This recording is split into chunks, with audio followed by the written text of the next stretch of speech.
Meu nome é Fernanda Sacano, sou arquiteta formada pelo IAU, pelo Instituto de Arquitetura e Urbanismo de São Carlos, em 2010. Já fazem 10 anos que eu me formei e eu sou de Sorocaba, do interior de São Paulo. Vim aqui apresentar a minha trajetória depois de formada para vocês, falar um pouquinho como que foi e o que eu estou fazendo agora, né? Eu, logo que me formei, em 2011, eu fui trabalhar num escritório bem legal em Campinas, que chamava Entre Arquitetos. Foi minha primeira experiência, e como todo mundo já imagina, a gente faz arquitetura, se forma, vai trabalhar, e o que mais tem para fazer é projeto de casa, né? Então lá a gente tinha projetos de casa, assim, com certeza, mas tinha bastante projeto comercial também. E eu achava bem dinâmico, gostava dessa forma de trabalhar.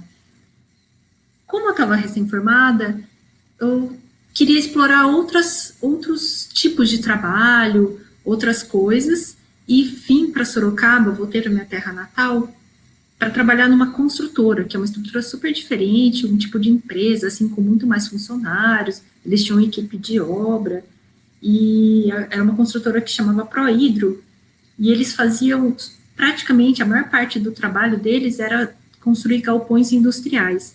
Então, foi uma época que eu aprendi muito, mas tinha uma dinâmica de trabalho que eu achava que não era exatamente o que eu gostava.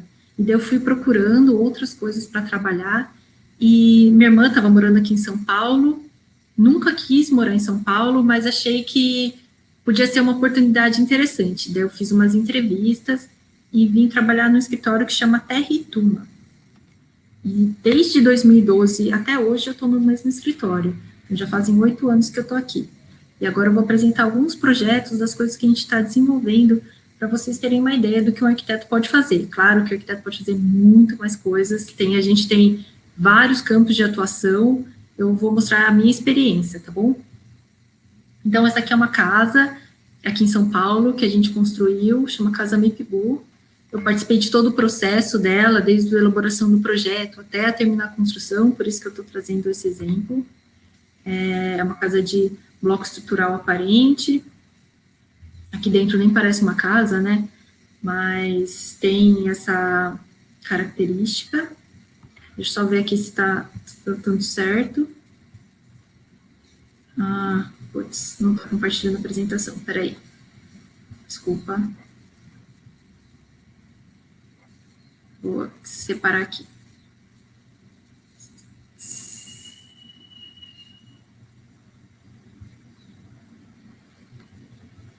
Agora foi? Boa. Então, deixa eu voltar aqui na casa que é a casa Mipibu. Acho que agora tá indo certo, não? Que é essa casa aqui, um bloco estrutural aparente, e daí aqui é a parte interna dela. Tem um espelho d'água. Eu estava querendo contar também que a gente faz bastante casa, desde casas pequenas, como essa casa em Taipa, que a gente estava fazendo em Guararema, que a gente utiliza uma técnica super interessante.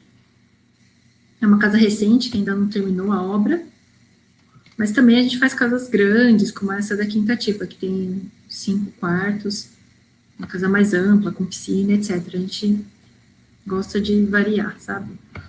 Mas logo que a gente entrou no escritório, logo que eu entrei no escritório, desculpa, eles estavam desenvolvendo um projeto bem interessante de urbanismo, porque isso é uma coisa que é engraçado, né? Porque quando a gente entra nesse curso de arquitetura e urbanismo, é difícil pensar em como que a gente vai atuar realmente nessa área do urbanismo.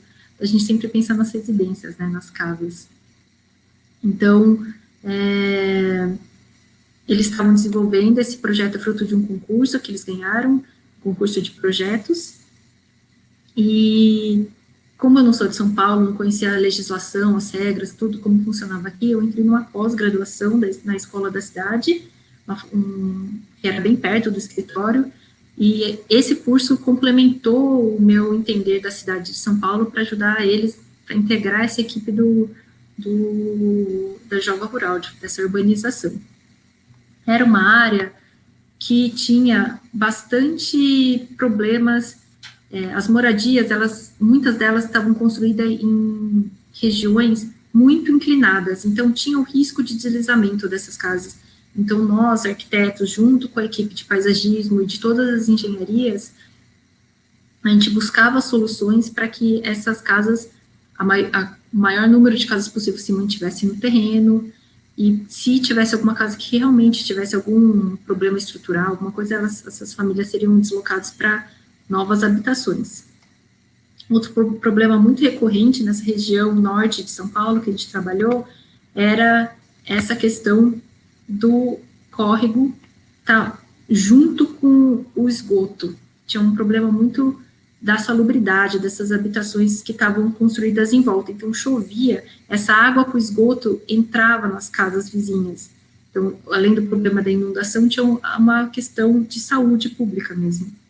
Então, o projeto tentava abranger essas soluções de saneamento, isso junto com as engenharias, claro, né? Saneamento, separar o que é água de chuva e água de esgoto. E mais recentemente, desde 2018, a gente tem trabalhado nesse projeto, que já é na Zona Leste de São Paulo, e está em obra agora, por isso que eu trouxe essas fotos. Então, aqui acho que dá para ver, né? Aqui embaixo, nessa área, estão canalizando as águas. Opa, deixa eu voltar aqui.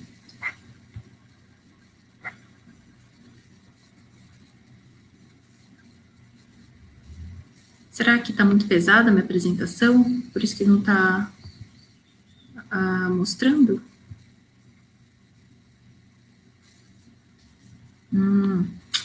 Desculpa, não tinha visto que dos alunos não estavam... O pessoal está falando aqui que está muito pesado as imagens e não está mostrando, no fim das contas. Acho que eu estou falando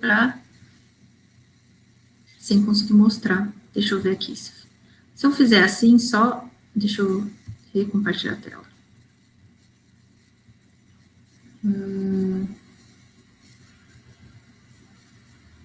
Fazer assim, ó.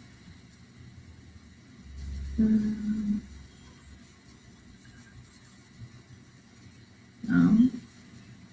Deixa eu recompartilhar.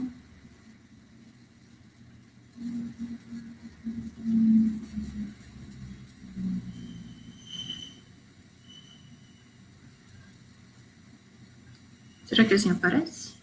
Fica muito pequeno?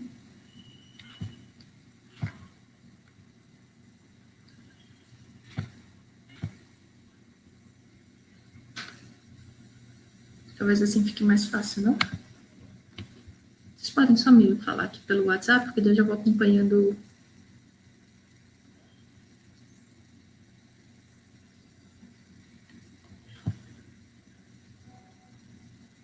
Desse jeito agora, tá exibindo agora? Só para, por favor, me avisem. Ótimo. Daí, se der algum problema, vocês me avisam aqui, tá bom? Desculpem. Tô falando aqui sem mostrar nada. Bom, esse aqui é o projeto de urbanização em obra que eu estava mostrando. Tem essa área de canalização do córrego, essa parte com grama, e essa área aqui com a contenção. Será que vocês conseguem ver meu mouse também? Só para avisar que, assim, a gente trabalha com uma equipe grande de engenharias, assistentes sociais, por isso que me interessa muito, eu gosto muito de trabalhar com urbanismo. Então, entre essas soluções técnicas de contenção, canalização de córrego, captação do esgoto, etc., entra nós, arquitetos, urbanistas, para desenhar essas áreas de lazer que são tão escassas nas periferias de São Paulo. Como vocês podem ver, em volta, tem uma ocupação muito densa da cidade e não sobra espaço para os jovens à tarde irem jogar um futebol à tarde, ou ter uma área para as crianças brincarem, tipo um playground, alguma coisa assim. Então, a gente aproveita essas soluções técnicas, aliados junto com as soluções da engenharia, para desenhar, criar essas oportunidades de criar áreas interessantes para não só a população que mora aqui em volta, mas para o bairro todo usufruir desses espaços de lazer. E como a gente gosta de fazer coisas diferentes, no nosso escritório a gente não é especializado em um assunto só. Tem escritório que faz só arquitetura hospitalar, mas não é exatamente o nosso caso. Então, eu mostrei algumas casas, que, desculpa, acho que vocês não viram direito, talvez eu volte um pouquinho, só para passar rápido. Tipo, essa casa com piscina aqui, essa outra casa em Taipa, que a gente está fazendo. Fazemos urbanismo, mas também a gente faz projetos comerciais, como essa loja, a mesma marca, eles pediram para a gente fazer essa loja aqui no shopping do Rio de Janeiro. Para a mesma marca, a gente fez essa loja de rua aqui em São Paulo, que foi uma outra experiência. Pegamos uma casa e reformamos ela inteira para adaptar, para abrigar essa marca, né? Foi bem interessante para a gente. A gente também está fazendo fizemos um projeto em 2016 e ela está sendo executada agora, que é um centro cultural em Florianópolis. É um outro tipo de programa, um outro tipo de cliente, e que também é bem interessante, a gente se motiva, sabe, pensando em problemas diferentes. Aqui é uma ilustração do bloco B, mostrando como que é essa estrutura de concreto, que já está sendo executada com a vedação dela, com esse fechamento em tijolinho.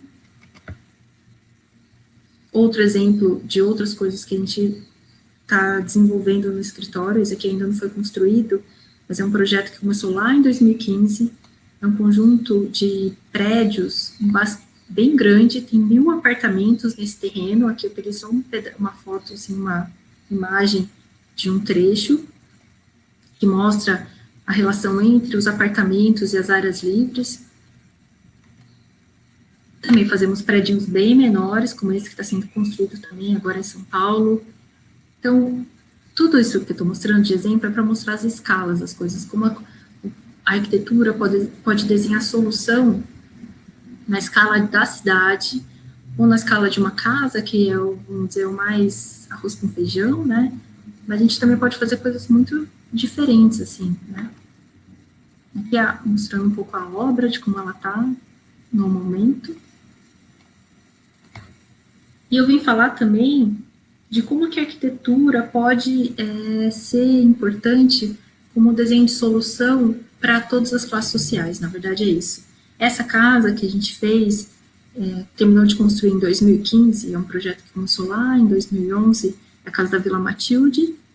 Não sei se vocês já viram, tem gente que já ouviu falar, porque ela foi bastante divulgada na mídia em geral, assim, na televisão, mas era isso, vou contar um pouco da história, tá? Era uma casa construída num lote, e daí o filho da moradora veio nos procurar para perguntar se daria para fazer uma reforma ou alguma coisa que pudesse melhorar a condição da casa como estava. Ela era assim. Ela tinha um problema de iluminação, de ventilação, de infiltração, do esgoto do vizinho, de uma fossa que tinha no vizinho. Então, você vê que ela realmente não estava... A moradora não tinha boas condições, né, para viver nessa casa. Além de tudo, e eu acho que era o pior, era a questão estrutural, dá para ver essa rachadura, né. Então, era muito, além de insalubre, ela tinha uma questão de segurança mesmo. A qualquer momento, essa rachadura podia aumentar e ter um perigo muito grande para a moradora. E a gente teve que demolir toda a casa e construir uma outra, junto com o projeto de arquitetura, junto com o projeto de engenharia, com certeza, para garantir essa estabilidade da estrutura, né? E essa daqui é a foto do que foi a casa depois de construída, esse é o nosso projeto. Para melhorar bastante as condições de ventilação, iluminação, a gente criou esse pátio.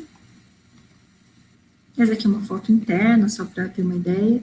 Ela é toda em bloco estrutural também, como alguns exemplos que eu passei, desculpa, acho que vocês não viram, mas alguns exemplos que eu passei, a gente usou por um momento essa solução técnica para construir, mas isso foi uma escolha de projeto, assim, e de rapidez de obra, que era bastante importante nesse caso, mas o que eu queria mostrar era que, com certeza, a condição da moradora mudou muito. Isso o que ajudou bastante foi o desenho e a atuação do arquiteto. A casa foi feita para uma cliente que era uma empregada doméstica, e eu acho que isso, com certeza, fez parte dessa história e impactou bastante a mídia. Então, por quê, né? A gente fica pensando, mas que empregada doméstica contrata um arquiteto para fazer a sua casa, né? O filho dela, com certeza, ajudou muito, porque ele veio até a gente, mas essa história trouxe uma reverberação tão interessante que a gente acabou ganhando alguns prêmios, em 2016, principalmente, que foi quando a casa foi publicada. Então, a gente ganhou um prêmio de um site, chama Dele, expusemos na Bienal de Veneza, lá na Itália, ganhamos um prêmio aqui no Instituto Tomoyotaki, e fomos convidados também por uma Bienal Ibero-Americana para expor esse projeto, para contar essa história para as pessoas. O que é muito legal é que a arquitetura está sendo vista cada vez mais como um dentista, por exemplo. Um dentista, todo mundo que tem dor de dente vai no dentista e conserta o dente, certo? A arquitetura da cidade, a maioria das coisas que a gente vê, não só na periferia, mas na cidade como um todo, é assim, tô precisando aumentar um quarto, fazer alguma coisa, e daí a pessoa chama um pedreiro e o cara vai lá e constrói. Para que arquiteto, não? E cada vez mais a gente está conseguindo mostrar a importância do arquiteto para a sociedade. Então, várias emissoras, várias pessoas foram lá gravar, a história foi contada pelo CAL, que é o nosso Conselho de Arquitetura e Urbanismo, mas apareceu em vários lugares, isso é de menos, mas eu queria comentar sobre isso, sabe, a arquitetura não só servindo aos grandes instituições que têm mais poder econômico, político, poder, sabe, as igrejas têm arquitetos, o Brasília teve um arquiteto, né, a capital desenhada, então, eu queria dizer, assim, que a arquitetura poderia ser mais do que só a gente ter uma visão mais ampla, né, da arquitetura sendo algo que não serve só aos ricos ou só às grandes instituições. Ela também pode desenhar toda a cidade de forma bem democrática.